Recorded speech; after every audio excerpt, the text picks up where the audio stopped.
Cette semaine, dans Carnet de santé, nous parlons des bienfaits pour la santé du jeûne religieux. Nous aurons aussi quelques conseils d'un expert sur la façon de rester en bonne santé pendant le jeûne et quelques conseils pour moins saliver lorsque vous jeûnez. Ensuite, nous irons à la découverte d'un hôpital à Bruxelles en Belgique qui a un moyen unique pour répondre à l'anxiété hospitalière chez les enfants. Tout cela et bien plus encore, c'est dans cette édition de Carnet de santé.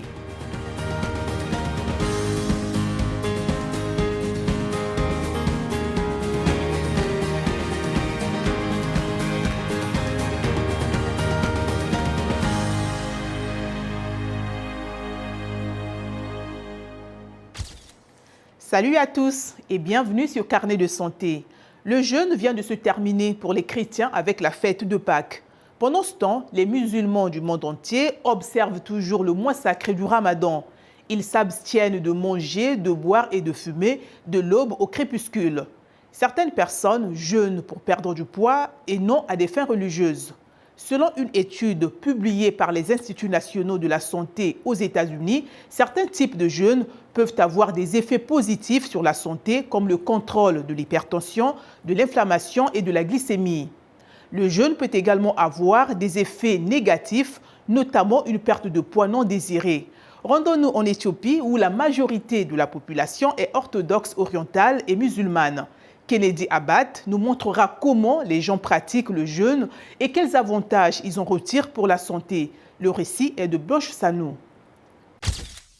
La famille d'Abdul Kadir Abdou, qui vit dans le quartier de Figa à Addis Abeba, se réunit autour d'un repas après une journée de jeûne. Abdou dit qu'il opte pour des fruits et légumes au lieu de repas lourds pendant l'iftar.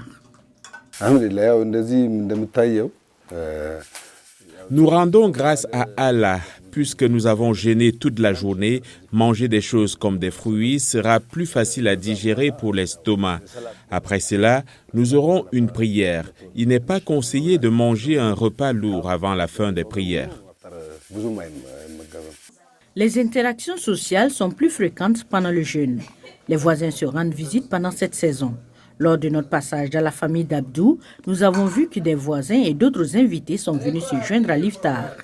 L'un d'eux est Teki Girmé, un chrétien orthodoxe qui a jeûné toute la journée. Les chrétiens orthodoxes s'abstiennent de manger pendant au moins 15 heures et lorsqu'ils mangent, ils ne consomment ni produits laitiers ni viande.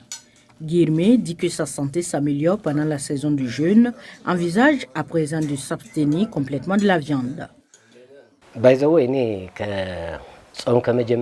Au fait, quand j'étais jeune et que je n'avais pas commencé à jeûner, je pensais que je ne pouvais pas vivre sans viande. Cependant, après avoir commencé à jeûner, ma santé s'est améliorée. Maintenant, j'ai du mal à manger de la viande après la fin de la saison des jeûnes. Il y a plusieurs maux qui découlent de la consommation de viande. Je pense que Dieu a inventé le jeûne pour que nous puissions être en bonne santé. Le docteur Blaine Amsalou, spécialiste en médecine interne, affirme que le jeûne a des avantages physiques et psychologiques. Le jeûne a de nombreux avantages pour la santé. Les personnes en surpoids perdront quelques kilos. Le risque d'avoir des maux d'estomac est moindre. Le jeûne nous éloigne de l'alcool. Cela apportera également de la variété dans ce que nous mangeons et il y aura moins de viande et de produits laitiers. Nous avons tendance à avoir une alimentation équilibrée pendant le jeûne, ce qui présente des avantages physiques et mentaux. Cela nous aide à adopter un meilleur style de vie.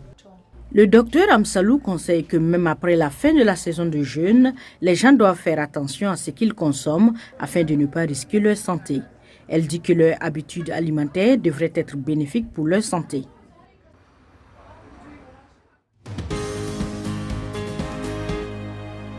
Quels sont les bienfaits du jeûne sur la santé? Nous en apprenons davantage grâce à Zaitoum Mahmoud Aminou, diététicien à la Kano State School of Health Technology. Si nous examinons les avantages pour la santé, certains chercheurs ont indiqué que le jeûne aide à perdre du poids, en particulier pour les personnes qui le souhaitent. C'est un très bon moyen pour quelqu'un de réduire son poids, étant donné qu'un individu va couper ou réduire sa propre consommation de calories. En outre, le jeûne aide à stabiliser le taux de sucre dans le sang. Ainsi, le niveau de sucre dans le sang est stabilisé pendant le jeûne en raison de la réduction de la sensibilité à l'insuline causée par les graisses présentes dans le sang. Le jeûne stimule les fonctions cérébrales. Il a été constaté que les fonctions cérébrales ont augmenté ou amélioré chez les personnes qui pratiquent le jeûne. Lorsque nous rompons notre jeûne, nous devrions prendre des dattes fraîches. Si nous n'avons pas la possibilité de nous procurer des dattes fraîches, nous devons prendre des dattes sèches. Si vous ne pouvez pas vous en procurer, vous pouvez prendre de l'eau. Ainsi, si vous regardez les enseignements de la religion, vous comprendrez que l'objectif principal est de reconstituer le glucose et l'eau que nous avons perdu pendant la période de jeûne. Il est donc très important pour quelqu'un qui rompt son jeûne de prendre quelque chose qui rétablira son propre niveau de glucose et d'eau. Par exemple, nous pouvons prendre des fruits et des légumes riches qui contiennent beaucoup d'eau, comme la pastèque. La pastèque est un très bon aliment qui contient beaucoup d'eau et dont le niveau de glucose peut améliorer ou reconstituer le glucose dans notre sang.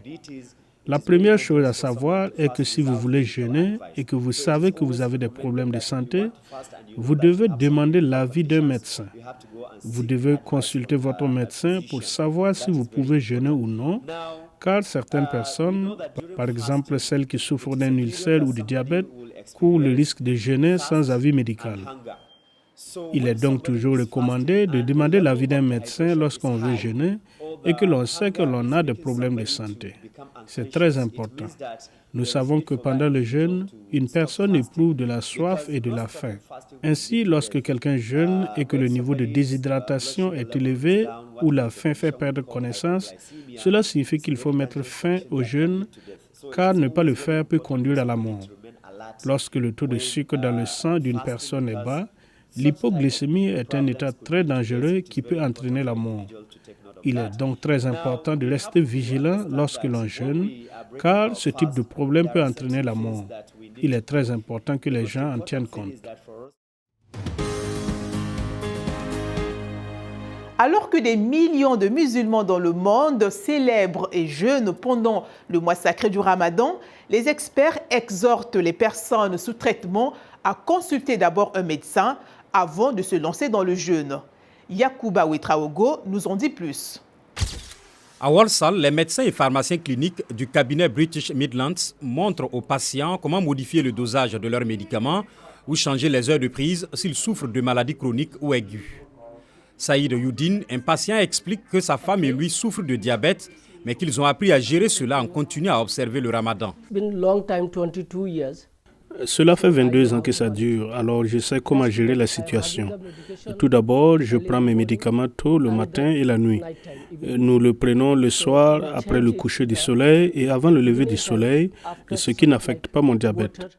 Nous buvons beaucoup de liquides comme de l'eau et nous mangeons beaucoup de salades, des salades vertes, ce qui nous aide à survivre toute la journée. Et dans la journée, nous vérifions notre taux de sucre dans le sang. Au Royaume-Uni, des médecins musulmans de la British Islamic Medical Association ont rassemblé les études cliniques afin d'informer les patients et les autres médecins sur la manière de gérer les médicaments. Ce recueil a été baptisé Ramadan Compendium. Il explique comment gérer de nombreux problèmes de santé, des maladies cardiaques et respiratoires jusqu'aux maladies rénales et sanguines chroniques. Le British Medical Journal a aussi publié des conseils sur la manière dont les médecins peuvent aider les patients pendant le Ramadan. L'article exhorte les professionnels de la santé à reconsidérer les médicaments susceptibles de provoquer une déshydratation ou une hypoglycémie. L'imam Muhammad Saïd de la mosquée Aïcha explique que les fidèles sont préparés des semaines à l'avance. Avec la collaboration de la British Islamic Medical Association et d'autres organisations médicales, nous organisons des sessions, des séances où nous invitons les gens à venir poser leurs questions. Saïd ajoute que les personnes souffrant de graves problèmes de santé ne sont pas incitées à jeûner, mais qu'elles sont encouragées à faire des actes de charité. Les cabinets de médecins généralistes et les mosquées disposent de pharmaciens cliniciens qui peuvent consulter les patients et prescrire des changements de médicaments et de dosage. Notre travail consiste à rationaliser les médicaments et leur régime. Nous voyons ce que nous pouvons faire pour essayer de modifier leurs médicaments et voir si nous pouvons leur donner un médicament à action prolongée plutôt qu'un médicament qu'ils prennent 3 ou 4 fois par jour. Les médecins recommandent aux patients souffrant d'une infection quelconque d'essayer de petites périodes de jeûne et de chercher des médicaments différents bien avant le début du Ramadan. Ils pourront ainsi aborder le mois sacré avec la certitude de pouvoir conserver leur foi et leur santé.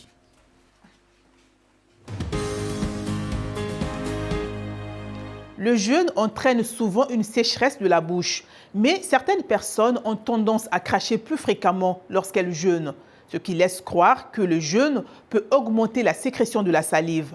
Est-ce vrai ou faux? La salive aide à digérer les aliments, neutralise l'acide et prévient, entre autres, la croissance bactérienne. Le jeûne provoque souvent une déshydratation et moins de salive selon les dentistes. En conséquence, les gens peuvent avoir une mauvaise haleine. Pour éviter cette mauvaise haleine lors du jeûne, les dentistes recommandent de se brosser les dents avant de jeûner, de boire beaucoup d'eau après la rupture du jeûne, tout en évitant la caféine et les aliments à forte odeur. Selon les experts médicaux, certaines personnes peuvent produire plus de salive pendant le jeûne. Ils recommandent donc de boire plus d'eau si cela est recommandé. Ils disent également d'éviter les aliments ou les boissons qui peuvent augmenter la production de salive, comme les aliments épicés ou acides et les boissons sucrées. Pour maintenir une bonne hygiène pubique, il est conseillé d'utiliser un mouchoir tout au long de la journée pour s'essuyer la bouche ou pour cracher. Si vous produisez trop de salive pendant le jeûne et que cela affecte vos activités, veuillez consulter un médecin.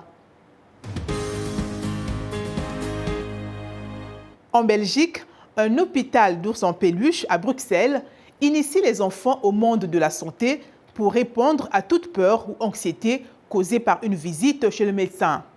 Davantage avec Dili Diko. Des peluches sont passées sous le bistouri dans un bloc opératoire bruxellois où des étudiants en médecine animent un atelier pour enfants visant à dédramatiser les visites à l'hôpital.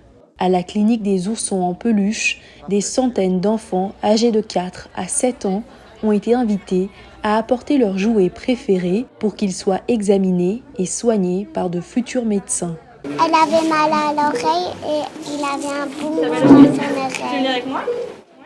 Après une première consultation, les jouets sont envoyés en radiographie et dans une salle d'opération tapissée de papier bleu où des chirurgiens masqués pratiquent des interventions fictives. L'idée est née en Allemagne pour lever le mystère autour des visites à l'hôpital en présentant aux enfants les médecins et les techniques médicales afin qu'ils n'aient pas peur si un jour ils venaient à être hospitalisés pour de vrai. Eh bien, en fait, les enfants, lorsqu'ils ne connaissent pas quelque chose, ils ont énormément d'appréhension et ils sont moins collaborants lors des soins. Et le fait de venir à la clinique des nounours, ça leur permet de découvrir le monde médical, de comprendre comment il fonctionne et de pouvoir aussi interagir avec des professionnels de santé dans un contexte de jeu, un contexte où eux sont là en tant qu'accompagnants et pas en tant que patients. Et de ce fait-là, ils en ressortent grandis avec une meilleure connaissance du monde médical et ils l'abordent beaucoup plus sereinement par la suite si un jour ils y sont confrontés en tant que patients. Depuis la création de cette clinique il y a 10 ans, plus de 6000 enfants l'ont visitée avec leurs jouets. C'est ici que prend fin cette édition de Carnet de santé. Pour plus d'informations sur la santé, des conseils de bien-être et des avancées médicales, restez connectés à VOA Afrique sur voaafrique.com. D'ici à la prochaine fois, portez-vous bien et surtout, efforcez-vous de faire de chaque jour une journée saine.